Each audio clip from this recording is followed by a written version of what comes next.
ഇവിടെ ഈ മരം മുറിക്കുന്നതിന് ഇരിക്കുന്ന അജ്മലടക്കം NCP-യുടെ നേതാക്കന്മാർ ഇവിടെ സമരം നടത്തിയതാ ഇല്ലേ? ഇവിടെ സമരത്തിലായിരുന്നു. ഭരണകക്ഷി, മന്ത്രിയുടെ പാർട്ടി, ഇടതുപക്ഷം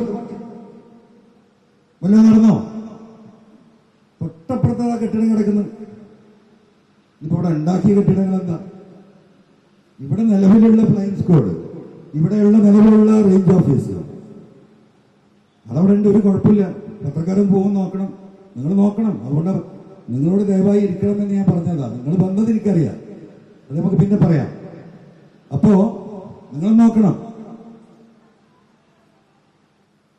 ഇത്രയും ജനങ്ങൾ കഷ്ടപ്പെടുന്ന വന്യജീവി വിഷയമുള്ള ഈ പ്രദേശത്ത് ഈ വിഷയത്തിനാണ് മുൻഗണന കൊടുക്കേണ്ടത്. ഹാങ്ങിങ് ഫെൻസിങ് ഉണ്ടായോ? ഉദ്യോഗസ്ഥന്മാർക്ക് അവരുടെ വെൽഫെയർ വേണം. യാതൊരു തർക്കവും കാര്യത്തിലില്ല, ഒരു തർക്കവുമില്ല. അതിന്റെ പേരിൽ ആഡംബരമാവരുത്. എന്നാൽ ഈ റേഞ്ച് ഓഫീസ് പുതിയത് പണിയുമ്പോൾ അതവർക്ക് അക്കോമഡേഷന് കൊടുത്താൽ മതി. വീണ്ടും ഒരു റെസ്റ്റ് റൂം പണിയേണ്ട കാര്യമില്ല.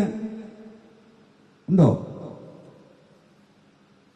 ബഹുമാനപ്പെട്ട മന്ത്രി പറഞ്ഞതുപോലെ ഇതിന് തന്നെ പൈസ എല്ലാം ഒപ്പിക്കുകയാണ്. അപ്പൊ ഇതെന്താ രീതി? ഈ രീതി ഒരിക്കലും ശരിയല്ല. ഗവൺമെന്റ് ഇടപെടേണ്ട വിഷയമാണ്. ഈ ഗവൺമെന്റിന് അധികാരത്തിലെത്തിയ ഇടതുപക്ഷ ജനാധിപത്യ മുന്നണി പാർട്ടി ഇടപെടേണ്ട വിഷയമാണ്. ഈ 19 നിയോജക മണ്ഡലങ്ങളിൽ ഈ കഴിഞ്ഞ പാർലമെന്റ് തെരഞ്ഞെടുപ്പിൽ ഈ വനം വന്യജീവി വിഷയം അതിനെ ഈ ഗവൺമെന്റിന് കൃത്യമായി അഡ്രസ് ചെയ്യാൻ കഴിയാത്തത് കൊണ്ട് ഒരു 10-20% വോട്ട് പോയിട്ടുണ്ട് എന്ന് ഉറച്ച് വിശ്വസിക്കുന്ന, അനുഭവത്തിനടിത്തിൽ വിശ്വസിക്കുന്ന ആളാണ്. അഡ്രസ് ചെയ്യാൻ കഴിഞ്ഞിട്ടില്ല. അഡ്രസ് ചെയ്യപ്പെടേണ്ട ഒരു വിഷയം. കാട്ടിൽ കയറി ആന ചവിട്ടിക്കൊന്നാൽ ഒരു ന്യായം വേണമെങ്കിൽ അംഗീകരിച്ചു കൊടുക്കാം. നാട്ടിലിറങ്ങി ആന ചവിട്ടിക്കൊന്നാൽ ആരുടെ ഉത്തരവാദിത്തം? ആരുടെ ഉത്തരവാദിത്തം? ഈ മണ്ഡലത്തിന്റെ പല സ്ഥലങ്ങളിലും 7 മണി കഴിഞ്ഞ് അങ്ങാടികൾ നടക്കുന്നുണ്ടല്ലേ?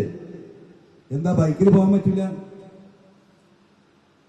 ഇപ്പൊ 2 ആഴ്ച 1 മാസം മുമ്പ് പൂക്കോട്ടും ഇവിടെ മൂത്തടത്ത് രാവിലെ 60 പോകുന്നൊരു കുട്ടി ഒന്നിടിച്ച് തല പൊട്ടി മരിച്ചില്ലേ?